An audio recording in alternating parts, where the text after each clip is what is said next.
Bismillahirrahmanirrahim. Assalamualaikum warahmatullahi wabarakatuh. Syukur, Alhamdulillah, kita bisa berjumpa lagi di channel ini. Sholawat dan salam selalu dan tetap tercurahkan kepada junjungan kita Nabi besar Muhammad sallallahu alaihi wasallam. Allahumma sholli ala Sayyidina Muhammad wa ala ali Sayyidina Muhammad.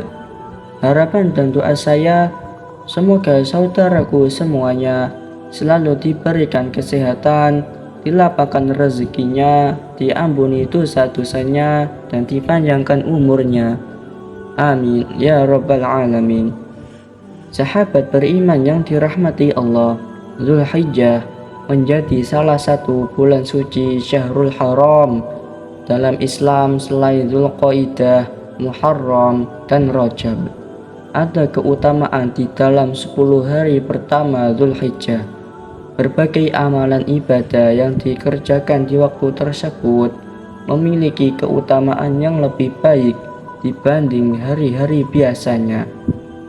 Dari Ibnu Abbas radhiyallahu anhu bahwa Nabi Muhammad Shallallahu Alaihi Wasallam bersabda, tidak ada hari di mana amal soleh pada saat itu lebih dicintai oleh Allah daripada hari-hari ini, yaitu 10 hari dari bulan Zulhijjah.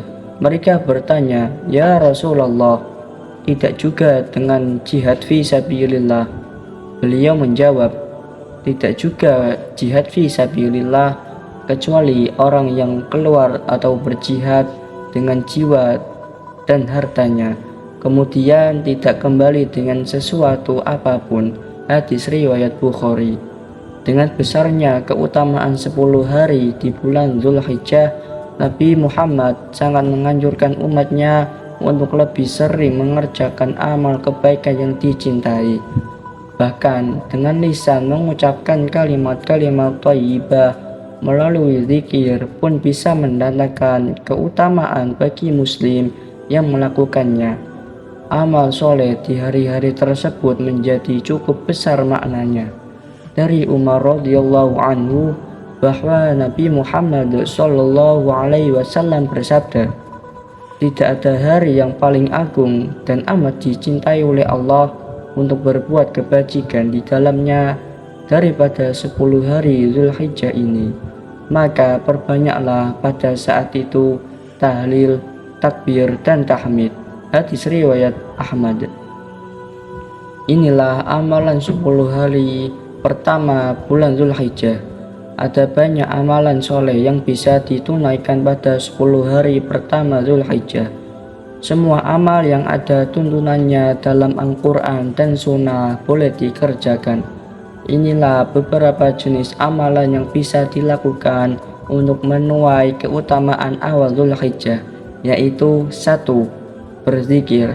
Memperbanyak zikir di 10 hari pertama Dzulhijjah secara khusus difirmankan oleh Allah Subhanahu wa taala dalam Al-Qur'an di surah Al-Hajj ayat 28.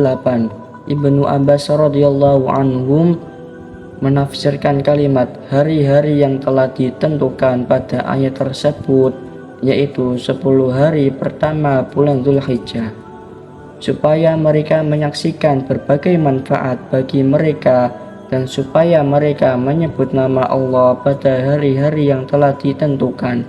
Quran surah Al-Hajj ayat 28. Yang kedua, puasa. Memperbanyak puasa sunnah dari tanggal 1 sampai 8 Dzulhijjah sangat dianjurkan.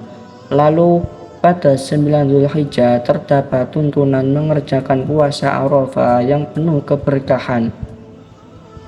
Sementara itu, muslim wajib menjalankan ibadah haji akan menunaikan wukuf di padang Arafah pada 9 Dzulhijjah. Puasa Arafah 9 Dzulhijjah dapat menghapuskan dosa setahun yang lalu dan setahun akan yang datang. Puasa Asyura 10 Muharram akan menghapuskan dosa setahun yang lalu. Hadis riwayat Muslim. Yang ketiga, bertaubat. Manusia tidak lepas dari perbuatan maksiat yang mendatangkan dosa. Di 10 hari pertama Zulhijjah dapat dijadikan momentum untuk bertaubat dan meningkatkan ketaatan kepada Allah. Dari Abu Hurairah bahwa Nabi Muhammad bersabda, sesungguhnya Allah itu cemburu, dan kecemburuan Allah itu manakala seorang hamba melakukan apa yang diharamkan Allah terhadapnya. Hadis riwayat muttafaqun alaih. Yang keempat, memperbanyak amal soleh. Contoh amal soleh yang dapat dikerjakan lebih sering di 10 hari pertama Zulhijjah antara lain sholat, sedekah, sholat sunnah, membaca Al-Quran, dan sebagainya. Yang kelima, menjalankan ibadah berkorban di hari raya Idul Adha atau hari tasyrik. Bagi umat muslim yang mampu, wajib untuk berkorban. Nabi Muhammad SAW menghardik mereka yang hidup berkecukupan tapi enggan berkorban.